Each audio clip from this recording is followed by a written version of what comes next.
Hey guys, welcome back to Laurence McKenna on LFC channel, where we're here to preview Liverpool versus PSG. What feels like a big game, but one that is also slightly, I guess, like it's a little bit tempered because Liverpool, first of all, know that they have to focus on a Premier League title, but at the same time, they also know that PSG are an exceptional side, and they know that this is a really difficult game. We've beaten PSG in the past, but it was a very different animal back then, and now they are the beast that I think they always promised to be at the beginning of the rebuild and the beginning of the time where they got rid of the Mbappes, the Messis, all those kind of guys. They're a better team than they were back then, and I think a lot of people knew that. We all knew that going into this game, but we also knew that their league is very much the equivalent of doing a pre-season for the Champions League almost constantly. No disrespect to Liga, certainly, because it's a great league to watch. But the intensity of the football, the style of the football, the standard of the football is certainly very different. And I think intensity is the biggest differentiator there, especially when it comes to the difference between the Premier League and every other league in Europe, right? They're almost constantly exhausting games, constantly exhausting challenges within the league of the Premier League, right?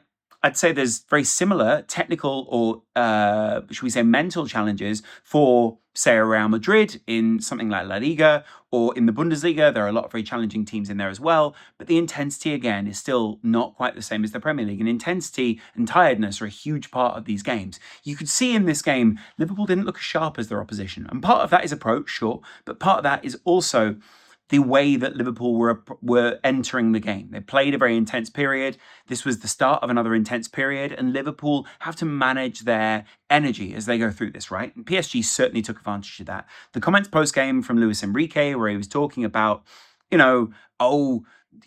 should have, the better team lost the game. We knew we could have done much better. We'll enter Anfield in the same way, with the same approach, with the same ideas, with the same kind of energy. I mean, I'd be interested to see them do that. I certainly would think I'd be fascinated to see them do that at Anfield. I think there would certainly be a very different crowd reaction at Anfield. And I also think that the people who watched on TV, the people who watched in the stadium have two very different opinions when they leave the stadium. Certainly, we knew that Liverpool were under pressure. Certainly, we knew that Liverpool were pinned back. But as I said in my preview for the Southampton game, we saw that actually their XG was relatively low. Now, a few people pointed out XG is obviously the calculation of where the defenders are, where the goalkeeper is, where the shot was taken from, and that's purely what the calculation is, right? I get that.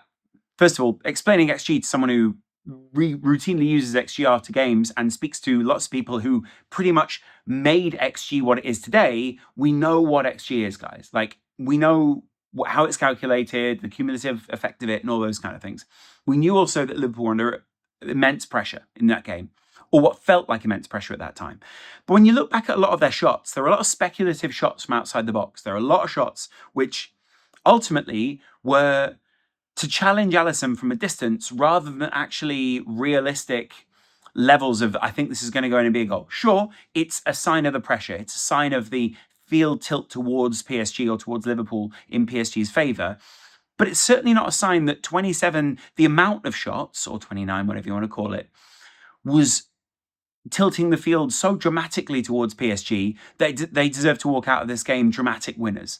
Yes, it was an impressive and overawing performance at times. I think it would have felt that way much more to a neutral than it would to Liverpool. I think Liverpool looked a lot more comfortable than I think PSG ever felt, right? But they know that that was very much the best of what PSG had to offer, and that was probably the worst of what Liverpool had to offer. They were second to almost every ball. They fell into a lot of PSG's traps. The midfield compression that PSG do certainly worked. The man-to-man that they have with Mendes on Salah certainly worked. But the proof was in the pudding, and the pudding was, well, we don't need to beat you at every opportunity like you are trying to do with us. We need to beat you on the key opportunities. We need to beat you when we have Harvey Elliott in the right position, when Nunez breaks through, lays it off to him, and he ultimately sticks it in the far corner after Donnarumma's got a hand on it. That will give Liverpool some hope. But it will also fire up PSG. It will fire them up to the extent where they want to put things right as they see it. The problem being now, they've also given Liverpool lots of rights that they want to right. Right? Right. First of all, L'Équipe. I know L'Équipe and PSG don't always get on famously, but one thing I will caveat is that they are very honest in their evaluation of other teams. And one thing that they brought up was that this PSG side certainly didn't feel like Liverpool were the strongest side they faced this season. Absolutely. That was not Liverpool's strongest performance. I completely agree. But why say that in a paper? Why say that they felt Arsenal and Bayern Munich were better as sides than this Liverpool side right before the second leg?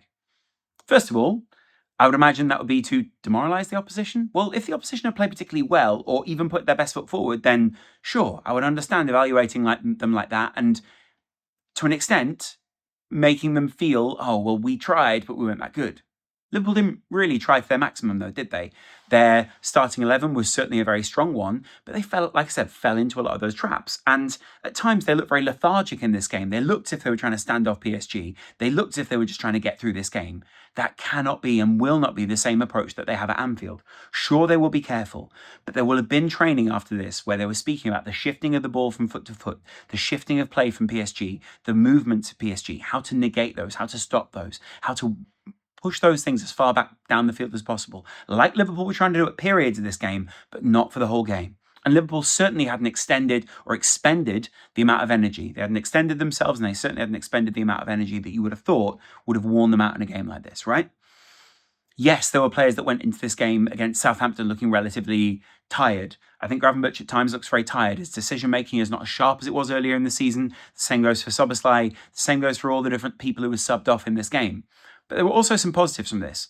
We showed on the day our fullbacks, when played at their strongest, are very, very strong. They're probably some of the best fullbacks in Europe. That's Robbo, that's Trent.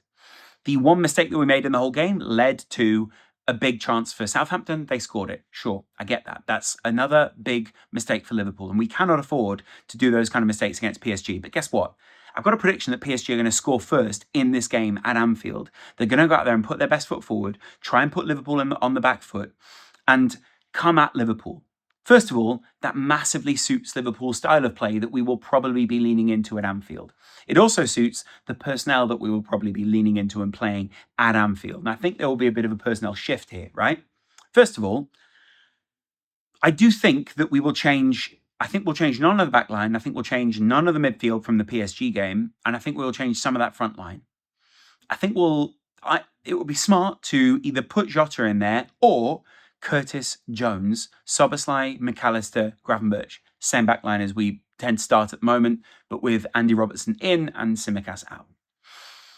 I would put Gakpo on the left. I put Salah on the right, Curtis Jones and Szoboszlai through the middle, and try and win back some of that numerical supremacy that Liverpool need. That could be also, by the way, done with Diogo Jota, but he didn't have a particularly good game away at PSG. You've got to say there's got to be a reason why. Liverpool got to hit this game a lot fresher. They surely will hit this game a lot fresher. And they will prove, or at least seek to prove, that they are of those levels of the PSGs, the Bayerns, and the Arsenals in the Champions League this season. They've certainly proven it beforehand.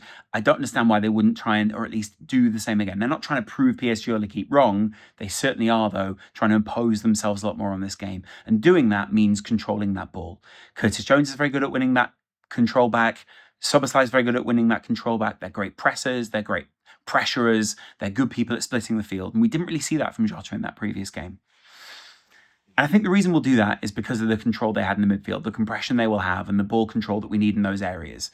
The last idea was to counter-attack, but the great strength that Slot has shown this season is that Liverpool do have a number of different setups that they can go out there and exploit against PSG. Great. That's what I want to see as a Liverpool fan. I don't necessarily always think of a strongest starting 11 until I've looked at the opposition and seen what they're strong at.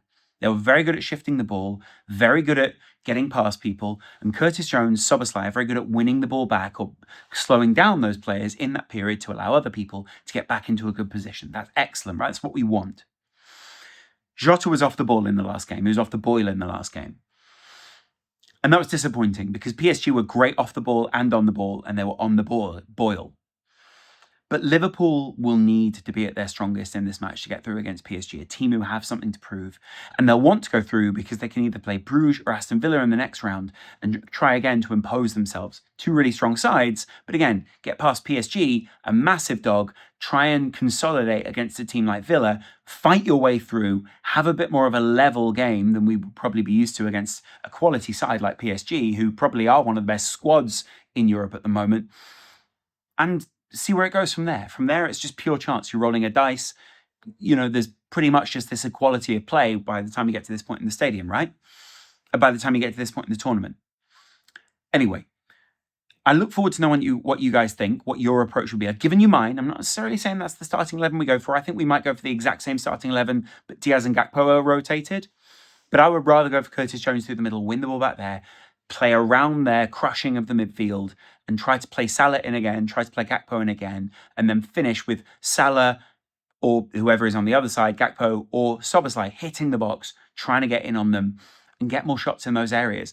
No, I wouldn't start Harvey Elliott. No, I wouldn't start Jota. No, I wouldn't start Nunez. The reason being, as much as I've seen a massive improvement from Harvey Elliott, I still think there is a long way to go for most of these players, and there's a long season to go. And I think they're better as rotation guys in these kind of games, as they proved with Elliott, as they proved with a number of other players that came on the field, made the game a lot harder for them later in the game with the energy. Anyway, I appreciate you guys watching this video, and I will chat to you in a little while. Much love.